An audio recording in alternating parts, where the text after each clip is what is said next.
begin. Good afternoon, everyone. For those of you who don't know me, I'm Gab Hoska, and I will be your MC for today. Thank you all for being here today as we gather in support for the Ukrainian people and stand against the unjustified aggression from Russia against Ukraine. During today's rally, we will have several Stephen speakers tell us about their experiences with Ukrainian culture, how the war is affecting their friends and families, and the importance of educating ourselves and taking action. After our speakers, we'll hold a moment of silence for the victims in Ukraine, followed by a performance of the Ukrainian national anthem by members of the Stevens Choir. Throughout the event, stop by the table located here, but also any of our senators who are floating around to pick up a flag and flyer with ways to help.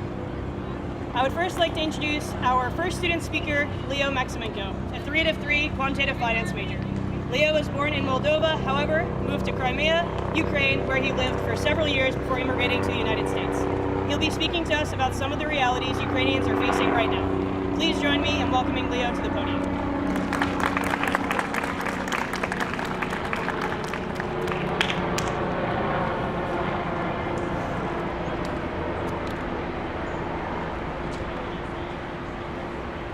Alrighty, I'd like to thank everybody for showing up today to show solidarity for Ukraine. Parts of my speech may be disturbing, but that is kind of my goal. I'm Leo, I'm a first-generation immigrant. I have family in Ukraine.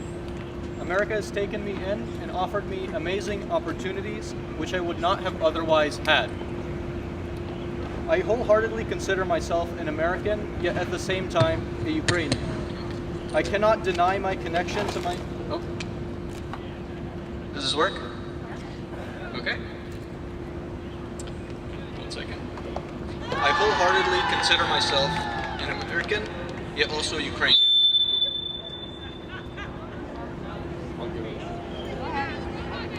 Test. Okay. I wholeheartedly consider myself an American, yet also a Ukrainian. I cannot deny my connection to my historical culture, and neither should anyone else. My family has always put off visiting relatives in Ukraine. Time, money, school, work, all seem like valid excuses. With me finishing college and my dad finally settling into a stable career, we were planning on visiting Ukraine sometime soon. It pains me to say, but I don't know when we will be able to return. I don't know if we will be able to return, and if there will be anything to return to. The thoughts of those things are sad, yes, but total war, it's expected. But in total war, it is expected for people to die, buildings and monuments to be destroyed. However, what we are seeing now goes beyond normal war. So let me take you on a small walk through Ukraine. As you leave your room, feel the cold, dark, dead silence of your city. Walk past the church, where beside an endless ditch, human-sized boxes stand stacked in neat rows.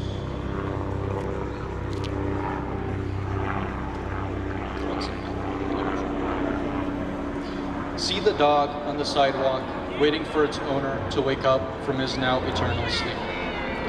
See the parents lying dead next to their children, helpless, without cover. See the children cowering in their subway stations, hungry, starved, as the walls shake around them from the incoming explosions overhead. Now go further, to the hospital, where bodies line the walls, stripped, hands tied behind their back. Every once colorful building you pass, gray, lifeless, ransacked, looted. Go further down the road, and you're blocked by soldiers. Their squad mates hid behind a car, while one risks his life defusing a bomb hidden next to a body.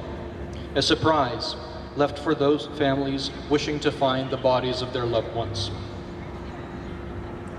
The events I have described here are not one-off, they are the norm.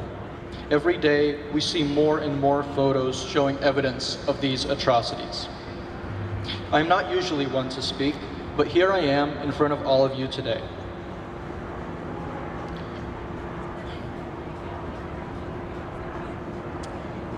this is not one-off. We are seeing this damning evidence come out every day. This is premeditated, this is organized, this is ordered. You don't simply dig a ditch large enough for hundreds of bodies with bullets flying over your head. This is no longer a war, it isn't a crime, it's a genocide.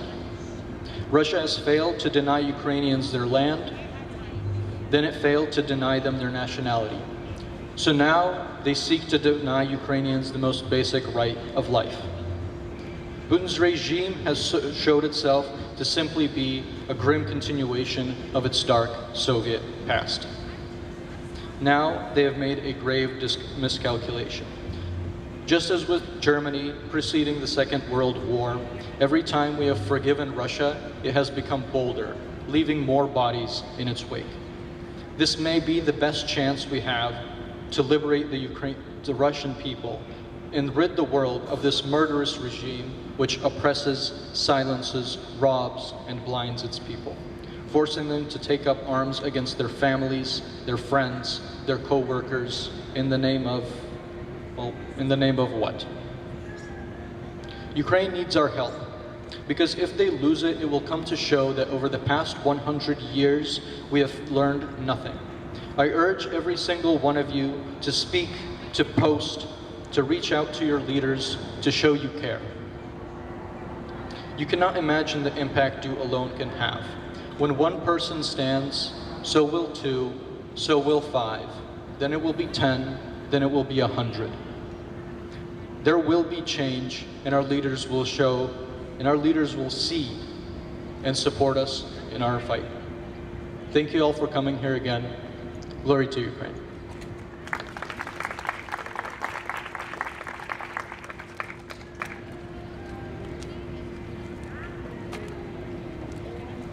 Thank you, Leo.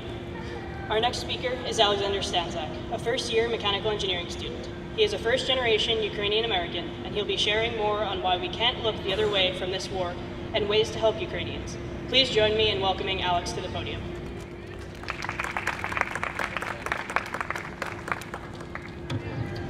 Hi everyone. I want to start off by thanking everyone for coming out in support of Ukraine and the Ukrainian people. I'd also like to give a big thanks to Dr. Sarah Klein for her help in organizing the event, Gab for being the MC today, the rest of the Student Government Association for their support, and SITTV for broadcasting the rally. Thank you guys. During times like these, I think it is critical that we all stay educated and aware. There are new developments every single day, which Leo did a great job outlining a few moments ago. Every day, the news from the ground is heartbreaking for many to hear. Before I get into it, let me tell you a little bit about myself. I was born and raised in the United States. However, I grew up surrounded by Ukrainian culture all my life. My mother immigrated from Ukraine and my father from Poland. However, his family is also from Ukraine. My grandparents still live in Ukraine along with many extended family members such as cousins, aunts, and uncles. My parents came to the United States back in the late 80s and early 90s and found each other at, funny enough, a Ukrainian center. While raising me and my sister, they showed us what true Ukrainian culture is all about. Here's what a typical weekend looked like in our household. Friday nights were spent at the Ukrainian American Youth Association, or SUM as we like to call it, kind of like Boy Scouts but Ukrainian. Saturday morning, I was up early for Ukrainian school, and to round it out, we had Sunday Mass at the Ukrainian church. So, as you can tell, Ukrainian culture is not something I am unfamiliar with, and I can confidently tell you all how rich the culture truly is. With that being said, the current war imposed on Ukraine is one that heavily affects the Ukrainian diaspora around the whole world, and one that has completely torn apart the lives of Ukrainian citizens. This war is not something that we should be taken lightly. Here's my perspective on why we shouldn't look away, but rather continue to educate ourselves and stand in support of Ukraine. To begin, Russian aggression against Ukraine is not new. The war that we all hear of today has actually been going on for over 8 years at this point, beginning in 2014 following Russia's unlawful annexation of Crimea. This aggression by Russia against Ukrainians continues even further back. One extremely notable example that many people may not be aware of is the Holodomor in 1932 and 1933, also known as the Ukrainian genocide. During this time period, the leader of the Soviet Union at the time, Joseph Stalin, instigated a man-made famine that in turn ended up killing roughly 3.5 to 7 million Ukrainian people. Yet, Most of the world does not even recognize the Holodomor as a genocide or even knows about it. Now, 90 years later, Ukraine is facing another genocide. Last week in Bucha, a city outside of Ukraine's capital, Kyiv, over 400 bodies of unarmed civilians were found in the streets and in mass graves. Bodies of women and children lying in the streets. Innocent people with gags in their mouths and bullet holes in their bodies. It goes without saying that this is unpleasant to hear, however, it is the truth and it must be shared. 90 years ago, we didn't have social media and a front row view to world events. Today, we all have a responsibility to be aware of the horrible things that are going on right at this moment. This war heavily impacts people around the world, but especially affects those in Ukraine. For example, there are many images and videos that you could easily find on social media of people filling the subways of major cities, doing their best to protect their families from enemy fire. People who are leaving their homes behind, of which many are destroyed through artillery fire, and looking for a place to stay and a place to go. However, it doesn't stop there.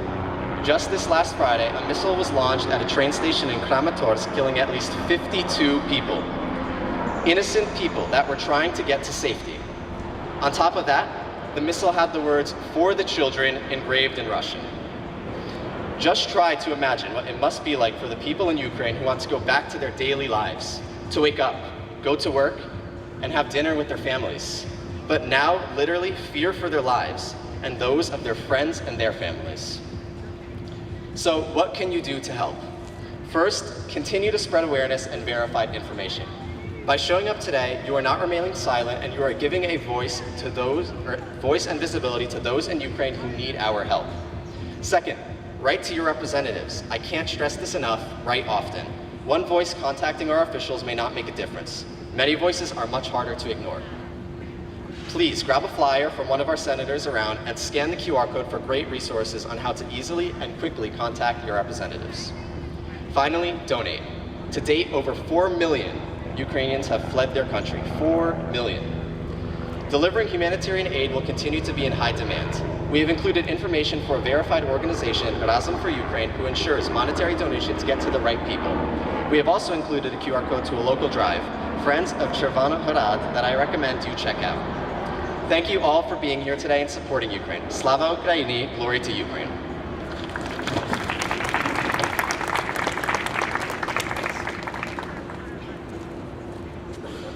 Thank you, Alex. Our last speaker of the event will be Dr. Nicole Malonchuk.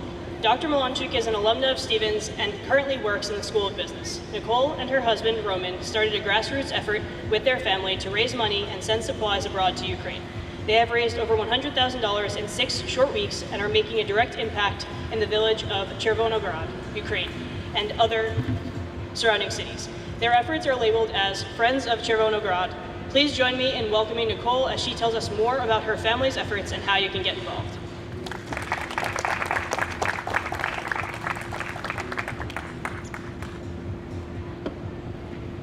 It's nice to see so many people here today wanting to support the Ukrainian community. I'd like to thank Alex for initiating this entire event and for Dr. Sarah Klein's support through this initiative. And to all of you for being present today. My name is Nicole Malonchuk. I've had the pleasure of learning about the Ukrainian culture and history for the past 10 years. It all started when I met my husband, right over there, hi Hugs, Roman. On our first date, he shared his family's history and story of perseverance as they immigrated to the United States. Roman's grandfather was a prisoner of war for 10 years, and Roman's father also fought for Ukrainian freedom. On our first date, my husband spoke of his abroad, and it's a village located about 30 miles from the Polish border. And Roman's aunt, uncle, cousins, and grandfather still live there today. The past 6 weeks have been an emotional roller coaster for our family, which is nothing compared to what the Ukrainian civilians are experiencing. Our family in Chervonograd describes long, cold nights in the basement as air raid sirens ring through the air. Children are arriving in Chervonograd parentless after standing on a packed train for 14 hours to arrive to safety. An orphanage of Ukrainian children was forced underground for weeks, rationing food before they could move to Poland for safer grounds. And although these children survived this trek, their lives are changed forever, and they are struggling to adjust to a new normal. A new normal is certainly a term we have all heard a lot in relation to the COVID-19 pandemic. Despite this ongoing pandemic being an isolated experience, it's also a unifying experience. I am hard-pressed to think of a time when the entire world was impacted by the same event at the exact same time.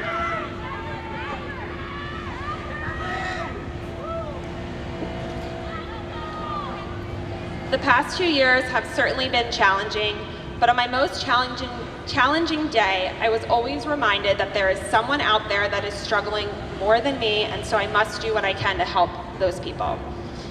I am personally tied to this Ukraine relief effort because of my family, but it also feels like a calling to help those with less resources than myself. The Ukrainian people will need our help for generations to come. Luckily, my family is full of like-minded people, and so we put our heads together to brainstorm how we could leverage our Stevens degrees and our network to raise aid for Ukraine. We launched a donation campaign 6 weeks ago and raised over $100,000 for Ukrainians. Most of the money has already been spent on food, medicine, and other much-needed supplies in Chervonograd and the surrounding areas. Through the power of our network, we've arranged drivers and shipments of supplies to Western Ukraine. We are actively involved in setting up 4 shelters in Chervonograd for Eastern Ukrainians. And so far, 200 refugees are fed with the donations we've received. Our latest initiative involves providing tablets for children in the shelters so they can resume school through remote learning. I want to encourage the students here today at Stevens to always be global citizens and to leverage your network to help others that have less resources than you. Alex provided some great points of how you can get involved, and I'll suggest another. We will be launching a shoe donation drive on campus for the month of April, and we will be sharing more details in the coming days. Thank you for this opportunity to address you today. Glory to Ukraine.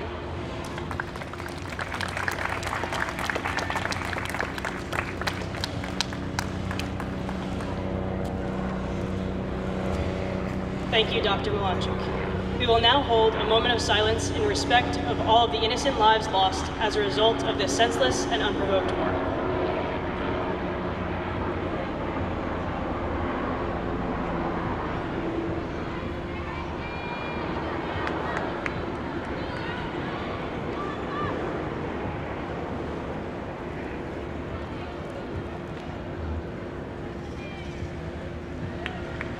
Thank you. Now, I have the honor of introducing members of the Stevens Choir under the direction of Dr. Bethany Reeves. They will be performing the Ukrainian national anthem, Ще не вмерло Ukrainia. The title itself translates to, Ukraine has not yet perished, and the first few lines of the song translate to, Ukraine is not yet dead, nor its glory and freedom. Luck will still smile on us, brother Ukrainians. Our enemies will die as the dew does in the sunshine, and we too, brothers, will live happily in our land.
Thank you very much. As our rally comes to an end, I want to thank each of you for making the time to be here today. The most important thing to do is to keep using your voice. This is not a news story of the week. This is an ongoing genocide happening today in 2022. Remember, no one is expected to do everything single-handedly, but everyone can take one small action in some way. If you have not yet picked up a flyer, please be sure to grab one on your way out from one of our senators, and thank you again for everyone who came and who spoke.